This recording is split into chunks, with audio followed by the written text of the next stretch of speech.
안녕하세요. 제2조 경영연구소의 제이입니다. 오늘은 제가 생각하는 마케팅에 있어서 가장 중요한 것과 최근 마케팅 트렌드에 대해서 이야기를 나눠보려고 합니다. 오늘도 결론부터 말씀드리자면 저는 마케팅의 본질이 고객이 원하는 것이 무엇인지 알아내고 그중 내가 또는 우리 조직이 제공할 수 있는 것이 어떤 것인지 찾거나 만들어서 고객에게 효과적으로 알리는 것이라고 생각합니다. 좀 있어 보이게 말을 하자면 고객의 문제가 무엇인지 알아내고 해결 방안을 찾고 내부 구성원분들과 협업해 이를 구현해낸 뒤 고객이 듣고 싶어하는 말과 우리가 하고 싶은 말의 교집합 그리고 고객과의 접점을 찾아 효과적으로 가치 제안을 하는 것이라고 할 수도 있겠습니다. 사실 기업 내에서 이루어지는 모든 활동은 사업이 잘 되게 하는데 그 목적이 있다고 생각합니다. 여기서 제가 말하는 사업이 잘 된다는 것은 지속 가능한 현금 흐름의 창출이 원활하다는 것입니다. 그리고 지속 가능한 현금 흐름을 창출하는 방법은 두 가지입니다. 매출을 올리거나 비용을 낮추거나. 마케팅은 이 두 가지의 기업 활동 중 매출을 올리는 데 기여하는 것이라고 생각합니다. 최근의 마케팅 트렌드는 고객 관계 관리와 테크의 접목이라고 생각합니다. 때문에 이제는 심리학이나 데이터 분석 등의 지식이나 스킬 없이는 양질의 마케팅을 할 수 없게 된 것 같습니다. 실제로 이제는 감각적으로 크리에이티브한 광고를 만들어 매스미디어에 푸시하고 브랜딩하는 것이 아니라 개인화된 타겟 마케팅의 중요성이 더욱 부각되고 있습니다. 즉 이제는 마케터에게 고객 행동 데이터를 기반으로 개인화된 타겟 마케팅을 하기 위해서 퍼널, UX, 프로덕트, 채널, 로열티 등 복합적이고 다차원적인 데이터 분석과 개인화된 캠페인 진행이 요구되고 있다는 것입니다. 나이키를 비롯한 많은 기업들이 유통사 등으로부터 발생하는 매출원을 없애고 직접 판매를 하는 D2C 비즈니스 모델로 바꿔나가는 것도 변화된 마케팅 트렌드를 보여주는 예라고 할 수 있겠습니다. 제가 지금 화면에 보여드리는 것이 실제 여기어때의 퍼널별 실시간 자동화 캠페인입니다. 이 그림을 보시면 방금 제가 말씀드린 것이 어떤 것인지 좀 더 이해하기가 쉬울 것 같습니다. 저는 마케팅 시장에 이런 트렌드가 생긴 이유는 결국 고객 획득 비용이 빠르게 증가하고 있기 때문이라고 생각합니다.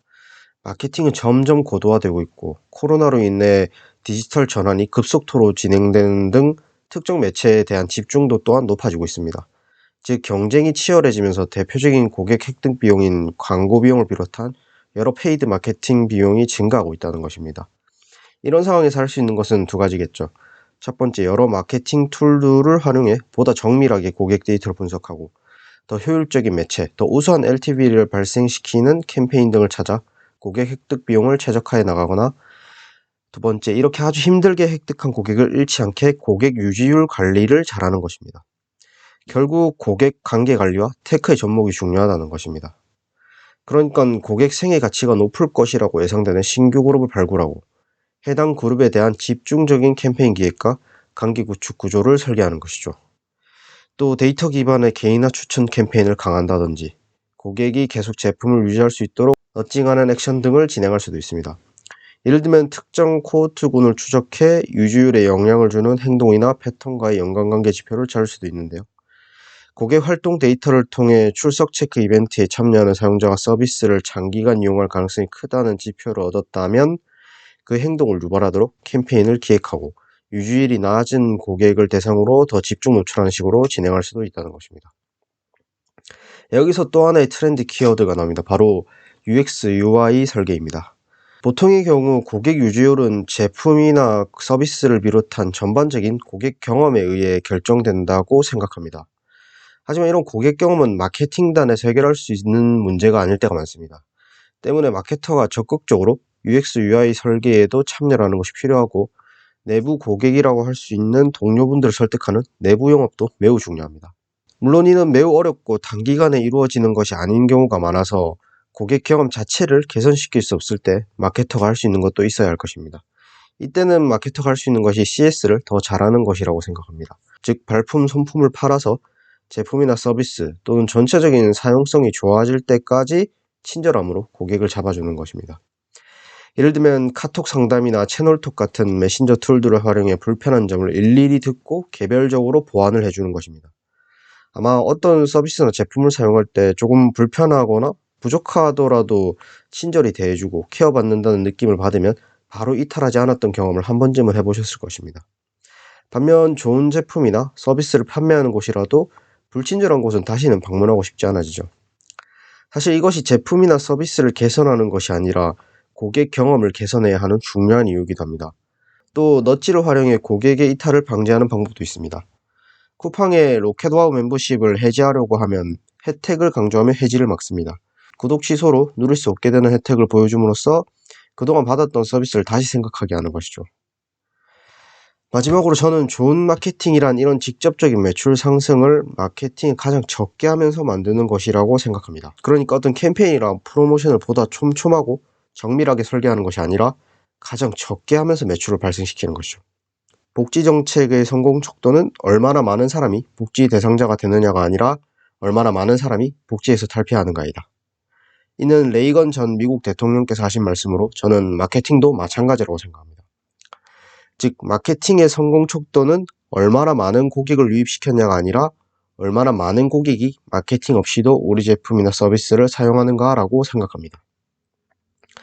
사실 이는 마케팅 의존도를 떨어뜨리는 일이라서 마케터 입장에서는 받아들이기 힘드신 분들도 계실 거라고 생각하고, 저의 생각과 다르게 마케팅이 회사의 주력이 되어서 마케팅 중심으로 회사가 돌아가게끔 하는 것이 좋은 마케팅이자 이렇게 할 수 있는 마케터가 일을 잘하는 마케터라고 생각하실 수도 있을 것 같습니다. 하지만 만약 기업의 목적이 지속 가능한 현금 흐름의 창출이고 여기에 기여를 하는 것이 마케팅의 역할이라는 것에 동의를 하신다면 제가 오늘 드리는 말씀도 한 번쯤 고민해 보시는 것도 좋지 않을까 싶습니다. 전 세계적으로 가장 현금 흐름의 창출이 원활한 기업, 즉 기업의 목적을 가장 잘 달성하고 있는 기업 중 하나는 애플입니다. 재무제표상으로는 의심의 여지나 반론의 여지가 전혀 없을 것이고, 재무제표에 반영되지 않는 무형자산인 기술력, 특허, 브랜드 파워 등 것 같은 것들을 함께 종합적으로 평가한다 해도 애플이 1등 기업이라는 것에 반대하시는 분들이 많지는 않을 것입니다. 쉽게 말해 가장 돈을 잘 버는 기업이 애플이니 애플의 마케팅을 연구해서 어떤 마케팅이 좋은 마케팅인지 추측해보는 것도 좋지 않을까 싶습니다. 물론 모든 지식과 기술이 그러한 것처럼 모두에게 해당하는 하나의 정답은 없습니다. 각자의 상황과 조건 등 맥락에 맞게 설계해야 하고, 절대 제가 애플의 마케팅이 정답이라는 말씀을 드리려는 것이 아닙니다. 다만 마케팅의 본질이 무엇인지, 또 마케터로서 가져야 하는 최종 목적지 내지 지향점은 어떤 것인지 생각해볼 때 참고할 만한 기업으로 애플만한 것이 없다고 생각합니다. 애플이 현재 어떤 프로모션이나 캠페인, 그리고 앞서 말씀드린 개인화된 또는 고도화된 마케팅을 하는지 떠오르는 것이 있으신가요? 아마 거의 없을 겁니다. 혹시나 이렇게 묻는다면 애플이 제품이 좋기 때문에 마케팅이 필요 없다고 하실 분이 계실지도 모르겠습니다. 사실 이런 지적은 마케팅을 안 해도 제품만 좋으면 된다고 하는 말이라 오히려 마케팅을 적게 하는 것이 좋다는 반증이라고 생각합니다. 게다가 역대 아이폰의 스마트폰 시장 점유율은 약 20%대로 점유율 기준으로는 2등 업체입니다. 즉 아이폰은 가장 많은 사람들을 만족시키는 제품도 아니라는 것입니다. 사실 기업의 성공을 어떤 하나의 요인으로는 설명할 수 없지만 주요 요인이 무엇이나를 따져보더라도 애플의 성공은 아이폰의 제품성 덕분이 아닙니다. 제가 이 주장을 할 때 예시로 드는 것이 초창기 맥의 실패입니다. 과거 맥은 현재 아이폰처럼 제품성 측면에서는 미치도록 좋은 제품이었습니다. 하지만 실패했죠. 그 후 스티브 잡스는 애플에서 쫓겨나고 픽사를 비롯한 여러 기업들을 성공시킨 후 애플의 복귀에 아이팟과 아이폰을 줄줄이 성공시킵니다. 과연 아이팟과 아이폰이 맥보다 더 좋은 제품이었기 때문에 성공한 것일까요? 저는 절대 아니라고 생각합니다. 이와 관련된 자세한 내용은 제 채널에 스티브 잡스의 실패, 맥이 실패한 이유를 비롯한 연결관계 시리즈를 보시는 것을 추천드립니다. 다시 본론으로 돌아와 애플의 성공에는 사업 전략과 마케팅의 역할이 컸다고 생각합니다. 애플의 마케팅 전략은 결국 핵심 가치의 전달입니다. 스티브 잡스의 마케팅 철학을 보면 애플이 누구이고 왜 이 세상에 존재해야 하는지 알리는 것이 마케팅의 본질이자 전부인 것처럼 말씀을 하십니다. 제가 서두에 말씀드린 것과 일맥상통하는 내용이라고 생각합니다. 여기까지 제가 생각하는 좋은 마케팅과 마케팅의 본질, 또 최근의 마케팅 트렌드에 대해서 말씀을 드려봤는데요. 사실 제가 무슨 마케팅 전문가라서 이런 것이 정답이다 또는 이렇게 해야 된다는 것을 말씀드리는 것이 아니라 이렇게 생각하고 일을 하고 있는 마케터도 있다는 것을 말씀드리고 싶었고, 또 여러분들이 생각하는 좋은 마케팅이란 또는 마케팅의 본질 또는 핵심은 어떤 것인지 좀 의견을 공유해 볼 수 있는 그런 장을 만드는 데도 어느 정도 의의를 두고 오늘 이렇게 영상을 제작해 봤습니다. 댓글이나 개인 쪽지 등 또 여러 SNS 매체 등을 통해서 많은 의견들을 들려주시면 감사하겠습니다. 오늘의 영상은 여기까지입니다. 끝까지 시청해 주셔서 감사합니다.